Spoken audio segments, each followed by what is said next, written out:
진우야, 너 대대로라는 이름이 어떻게 만들어진 줄 아니? 내가 30살에 고추장 단지 2개 들고 전국 시장 바닥을 기어다니면서 만든 이름이다. 가문의 자부심이란 말이야. 저도 압니다. 그래서 더더욱 지연 씨랑 결혼하고 싶은 겁니다. 그 사람 우리 집안의 가업을 진심으로 이해할 수 있는 사람이에요. 이해! 시장 바닥에서 침 튀기며 국밥 나르는 애가 뭘 이해해? 걔가 이해하는 건 내 통장 잔고겠지. 고아 출신의 고등학교 겨우 졸업하고 시장 통해서 국밥이나 파는 애가. 너 제정신이냐? 명문가 혼처가 줄을 섰어. 지연 씨는 아버지가 누구신지도 모릅니다. 제가 그냥 작은 회사 대리인 줄 알아요. 연기하는 거야, 이 멍청한 놈아. 너 같은 재벌 2세가 타는 차, 차는 시계, 입은 수트. 그걸 보고도 모른다고? 세상에 그런 바보가 어디 있어? 그 여우 같은 년이 너를 홀린 거라고? 아버지, 말씀이 너무 지나치십니다. 좋아. 내가 그렇게 자신한다면 내가 직접 확인하마. 하지만 내 방식대로 한다. 내가 거지가 돼서 그 가게에 일주일 동안 잠입할 거다. 만약 그 여자가 내 정체를 모르고도 나를 사람 대접한다면 그때 다시 얘기하지. 하지만 걔가 나를 멸시하거나 쫓아낸다면 넌 그 즉시 이 결혼 포기하고 미국으로 떠나. 알겠어? 사연 시작 전 구독과 좋아요 눌러주시고 이 사연을 듣는 모든 분들께서 행복이 가득하길 바라겠습니다. 잠행 첫날 엄 회장은 서울 변두리의 낡은 재래시장 입구에 섰습니다. 화려한 외제차 대신 먼지 날리는 박스 옆에 주저앉은 그는 냄새나고 지저분한 시장 풍경의 구역질이 났습니다. 수십 년간 에어컨이 나오는 대리석 사무실에서만 지낸 그에게 시장의 소음과 습기, 그리고 눅눅한 냄새는 마치 다른 세계였습니다. 그는 지연이 운영하는 희망 국밥문을 발로 차며 들어갔습니다. 점심시간 손님들이 꽉 찬 가게 안에서 그는 일부러 식탁에 가래침을 뱉고 옆 사람의 밥그릇을 쳐서 엎어버렸습니다. 평소 같았으면 이런 폭력에 가까운 행동은 그 자신도 할 수 없었겠지만 거지의 옷을 입은 순간부터 그는 자신이 완전히 다른 인간이 되었다고 느꼈습니다. 상인들이 인상을 찌푸리며 욕설을 내뱉을 때 주방에서 뛰어나온 지연은 달랐습니다. 그녀는 겁에 질린 표정 대신 마치 길 잃은 어린아이를 보는 듯한 안쓰러운 눈빛으로 그를 바라보았습니다. 어르신, 많이 배고프시죠? 밖이 너무 추워요. 일단 저 구석 따뜻한 자리에 앉으세요. 엄 회장은 소리를 질렀습니다. 돈 없어. 밥 주면 먹고 안 주면 이 가게 다 부셔버릴 거야. 하지만 지연은 조용히 웃으며 김이 모락모락 나는 특제 국밥을 내왔습니다. 고기는 그릇이 넘칠 정도로 수북했습니다. 엄 회장은 첫날 그 국물을 한 입 먹고 멈칫했습니다. 그것은 30년 전 그가 성공을 위해 버렸던 사람 냄새 나는 진한 장맛이었기 때문입니다. 그 맛 속에는 돈으로는 절대 살 수 없는 무언가가 담겨 있었습니다. 그것은 바로 사랑이었습니다. 한 끼의 밥을 만들기 위해 새벽부터 재료를 손질하고 국물을 우리고 고기를 정성스럽게 준비하는 그 모든 행위 속에 담긴 순수한 사랑이 말입니다. 잠행 사흘째, 엄 회장은 지연의 인내심을 테스트하기 위해 더 악독한 상황을 지켜보게 됩니다. 시장의 악질 사채업자들이 지연의 가게에 들이닥친 것이죠. 주변 상인들이 돈을 갚지 못해 쩔쩔맬 때 사채업자들은 지연의 가게 기물을 파손하며 행패를 부렸습니다. 엄 회장은 이때 지연이 아들에게 전화를 걸어 도움을 요청하거나 비굴하게 무릎을 꿇을 것이라 예상했습니다. 하지만 지연은 달랐습니다. 그녀는 앞치마를 고쳐 매며 사채업자들 앞을 가로막았습니다.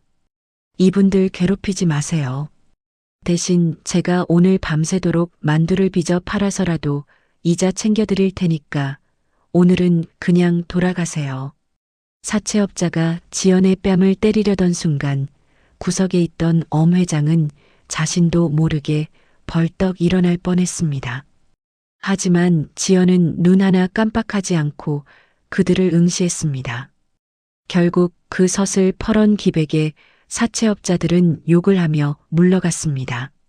그날 밤 지연은 홀로 남은 가게에서 부어오른 볼에 얼음찜질을 하며 엄 회장에게 줄 따뜻한 보리차를 끓였습니다.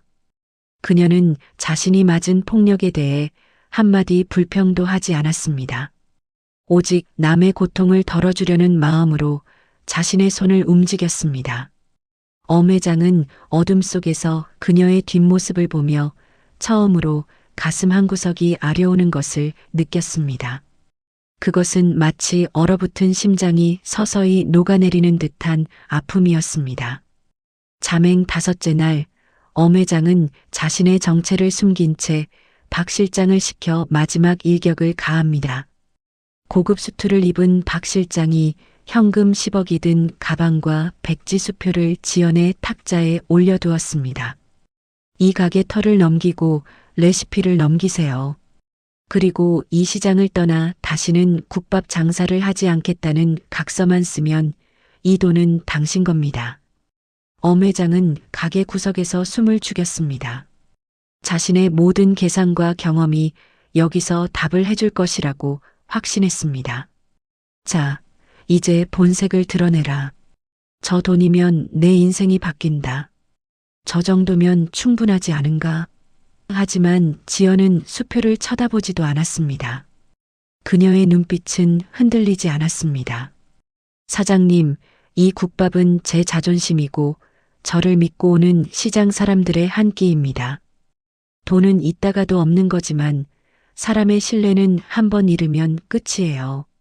이 수표, 제 눈엔 그냥 종이 조각으로 보입니다. 가져가세요. 지연의 단호한 거절에 박 실장은 당황했고 엄 회장은 경악했습니다. 그의 인생에서 처음으로 돈이 무기가 되지 않는 상황을 마주한 것입니다. 3천억이면 모든 사람을 무릎 꿇릴 수 있다고 믿었던 그의 세계관이 완전히 무너져 내리는 순간이었습니다. 그 순간 엄 회장은 깨달았습니다. 자신이 평생을 걸어온 길이 얼마나 비어 있었는지를 말입니다. 수치로 계산할 수 있는 것들로만 가득 찼고 정말 소중한 것들은 모두 버려졌다는 것을 말입니다. 6째 날 밤, 엄 회장은 박 실장으로부터 믿기 힘든 보고서를 받습니다. 지연이 지극정성으로 모시는 전신마비 노인, 그가 바로 30년 전 엄 회장이 배신하여 길바닥으로 내몰았던 동업자의 아들이라는 사실이었습니다. 엄 회장은 당시 자금을 빼돌려 대대로를 세웠고 그 과정에서 동업자는 자살했으며 그 집안은 풍비박산 났습니다. 그 사건은 마치 묻힌 무덤 속의 해골처럼 엄 회장의 심연에 묻혀 있었습니다. 그는 오랫동안 그것을 생각하지 않으려고 애썼습니다. 성공의 달콤함이 그 모든 죄책감을 덮어주었기 때문입니다. 하지만 이제 그것이 고스란히 드러났습니다. 지연은 그 가문의 마지막 핏줄이었던 것입니다. 더 놀라운 것은 지연이 이미 엄 회장의 정체를 알고 있었다는 사실이었습니다. 그녀는 원수가 거짓골로 나타났을 때 그를 쫓아내는 대신 가장 따뜻한 고기를 썰어 넣었습니다. 그것은 단순한 친절이 아니었습니다. 그것은 신앙이었고 사랑이었고 용서였습니다. 미움은 미움으로 갚는 게 아니라 따뜻한 밥으로 녹이는 거다. 돌아가신 할머니의 유언을 지키기 위해 그녀는 원수의 아들을 사랑했고 원수를 위해 기도를 올리고 있었던 것입니다. 매일 새벽마다 그 낡은 집 구석에서 무릎을 꿇고 자신의 원수를 위해 축복의 기도를 올리는 여자. 그런 여자가 이 세상에 있다니요. 엄 회장은 어두운 방에서 그 사실을 깨닫고 밤새도록 피눈물을 흘렸습니다. 자신이 시험하려 했던 여자는 천사였고 자신은 그 천사를 짓밟으려 했던 악마였다는 사실을 마주한 것이죠. 그 밤 그의 70년 인생이 무너졌습니다. 쌓아 올린 모든 것들이 하나하나 부서져 내렸습니다. 하지만 그 무너짐 속에서 무언가 새로운 것이 싹트고 있었습니다. 그것은 진정한 인간으로 다시 태어날 수 있다는 희망이었습니다. 일주일째 되는 날 시장통에 수십 대의 최고급 세단이 도열했습니다. 거지 옷을 벗고 정장 차림으로 나타난 엄 회장은 지연의 가게로 들어가 말없이 그녀의 앞에 무릎을 꿇었습니다. 시장 상인들은 경악했습니다. 대한민국 장류업계의 황제가 시장 국밥집 여자 앞에 머리를 조아리고 있었으니까요. 그 광경은 마치 영화의 한 장면처럼 느껴졌습니다. 화려하게 차려입은 회장이 자신의 모든 권력과 부를 배경으로 삼지 않고 오직 한 인간으로서 무릎을 꿇었으니까요. 그것은 단순한 사죄의 제스처가 아니었습니다. 그것은 그의 모든 것을 내려놓는 행위였습니다. 지연아, 내가 죄인이다. 내가 30년 전 내 가족에게 저지른 죄, 그리고 너를 의심했던 내 추악한 마음. 내가 죽어서도 갚지 못할 죄를 지었어. 엄 회장은 어린아이처럼 꺼이꺼이 울며 사죄했습니다. 그의 어깨가 흔들렸습니다. 그의 목소리는 떨렸습니다. 하지만 그 어떤 눈물도 이렇게 거짓없이 흘러내린 적이 없었습니다. 지연은 그런 엄 회장의 거친 손을 잡으며 말했습니다. 회장님, 이제 그 무거운 짐 내려놓으세요. 저희 아버님도 회장님이 이렇게 찾아오신 것만으로도 용서하셨을 거예요. 그녀의 말은 마치 신의 음성처럼 들렸습니다. 엄 회장은 자신이 평생을 걸어온 모든 길 위에서 처음으로 진정한 구원을 받았습니다. 지연의 따뜻한 손길은 마치 얼어붙은 지옥에서 건져내는 천사의 손길 같았습니다. 시장 사람들은 그 장면을 지켜보며 울음을 터뜨렸습니다. 아무도 말하지 않았지만 모두가 깨달았습니다. 진정한 인간의 존엄성이란 돈으로 측정되는 것이 아니라 얼마나 진실하게 자신의 과오를 마주하고 용서를 구할 수 있는가에 있다는 것을 말입니다. 1년 뒤 희망 국밥은 더 이상 낡은 가게가 아니었습니다.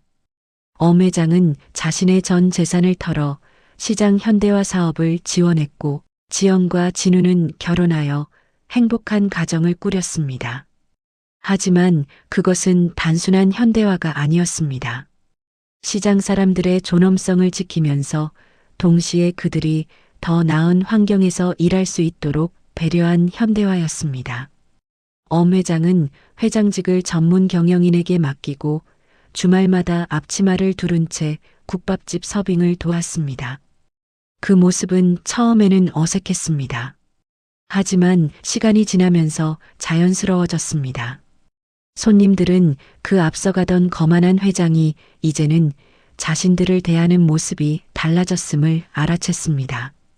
그의 눈에는 더 이상 사람을 돈으로 환산하는 색채가 없었습니다. 아침 6시면 엄 회장은 시장에 나타났습니다.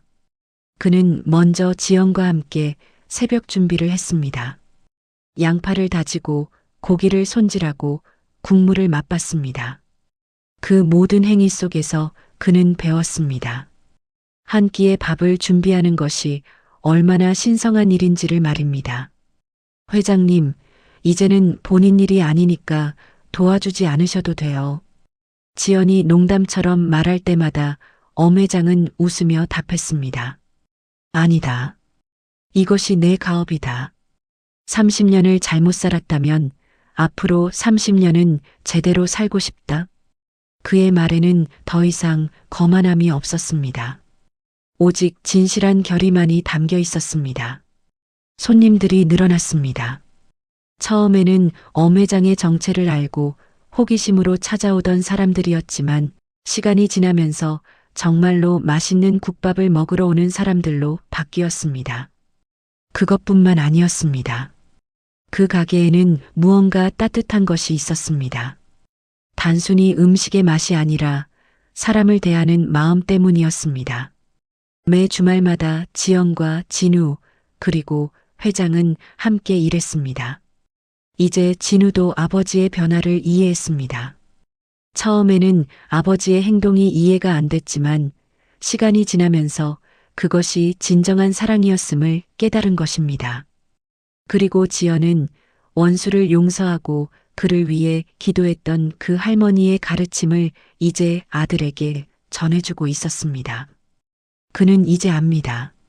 3천억이라는 숫자보다 7천원짜리 국밥 한 그릇을 맛있게 비우고 나가는 손님의 웃음이 훨씬 더 가치 있다는 것을 말입니다. 그가 느껴본 어떤 명품의 터치도, 어떤 호화로운 저녁 식사도 그 국밥에 담긴 사랑을 따라올 수 없다는 것을 깨달았습니다. 시장 상인들과 막걸리를 나누며 웃음꽃을 피우는 엄회장의 얼굴에는 예전의 날카로움은 사라지고 오직 뚝배기 국물처럼 구수하고 넉넉한 미소만이 가득했습니다. 그의 주름살은 더 깊어졌지만 그것은 나이 때문이 아니었습니다. 그것은 세상을 향해 몸을 굽혔다는 증거였습니다. 장맛은 기다림에서 나오고 사람의 인품은 고난 속에서 완성된다는 인생 최고의 진리를 그는 시장 바닥에서 비로소 깨달았습니다. 그 깨달음은 어떤 경영대학원에서도 배울 수 없는 것이었습니다. 그것은 오직 자신의 모든 것을 내려놓고 가장 낮은 곳에서 진정한 인간을 만날 때만 가능한 깨달음이었습니다. 더 이상 엄회장이라는 호칭은 중요하지 않았습니다. 이제 그는 희망국밥의 할아버지였습니다. 손님들이 그를 부를 때 사용하는 그 호칭이 자신이 평생을 걸어온 모든 경력보다 훨씬 더 값지다고 느껴졌습니다. 매일 아침 그는 여전히 어둠 속에서 깨어나 시장으로 향했습니다. 그리고 시간이 지나면서 그 길은 더욱 밝아졌습니다. 그것은 해가 뜬 탓만은 아니었습니다. 그의 마음속이 밝아졌기 때문이었습니다. 이제 그는 알았습니다. 진정한 부자란 것은 돈이 많은 사람이 아니라 자신이 할 수 있는 것을 아낌없이 나누는 사람이라는 것을 말입니다. 그리고 진정한 인간이란 것은 자신의 과오를 마주하고 용서를 구할 용기를 가진 사람이라는 것을 말입니다.